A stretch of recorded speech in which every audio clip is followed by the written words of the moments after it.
স্বৈরা শাসনের আমলে পুঁজিবাজারে সর্বোচ্চ লুট ছিল। এখন কি আবার আর স্বৈরা শাসন আমাদের আসলো?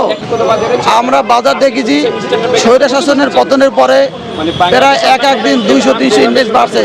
3-4 দিন এত সুন্দর মার্কেট ছিল, তখন কোনো অভিভাবক আসলো না। এখন আমাদের আজকে একটাই দাবি, আমাদের এতদিন 12টা দাবি ছিল, কিন্তু এখন ওনার কাছে 12 দাবি করবো না। আমাদের এখন দাবি একটাই, নূতন যে এসিসি চেয়ারম্যান মাকসুদ সাহেবের পদত্যাগ। কারণ মাকসুদ সাহেবের পদত্যাগ একমাত্র কারণ হলো উনি রিসেন্টলি কিছু সিদ্ধান্ত দিয়েছে, বাজার বান্ধব সিদ্ধান্ত হয়নি। আমরা বাজার দেখেছি স্বৈরা শাসনের পতনের পরে প্রায় একদিন 200-300 ইন্ডেক্স বাড়ছে। 3-4 দিন এত সুন্দর মার্কেট ছিল, তখন কোনো অভিভাবক আসলো না।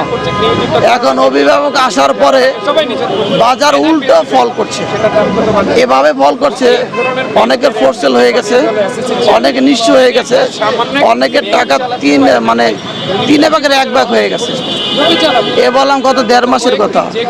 এর আগে তো 16 বছর 17 বছর আমরা নির্যাতিত নিপীড়িত ছিলামই।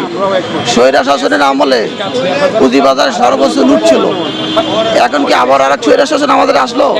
এই যে নূতন চেয়ারম্যান, ছাত্রদের আন্দোলনে আমরা ছিলাম অগ্রগামী।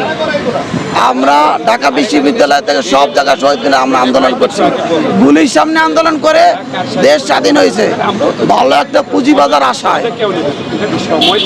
আমরা 17 বছর আশা করছি যে ভালো একটা পুঁজিবাজার আসবে, একটা পরিবর্তন হবে, আমরা বাজারে ভালো কিছু ফিডব্যাক পাবো। আজকে তা তো পাই নাই, উল্টা বাজার দৃশ্য থেকে নিঃস্ব করে দিচ্ছে, বাজার ধ্বংস করছে। এখন দাবি শুধু একটাই, রাশেদ মাকসুদের পদত্যাগ, আইসিবির এমডির পদত্যাগ এবং নূতন করে এগুলোকে পুনর্গঠন করা।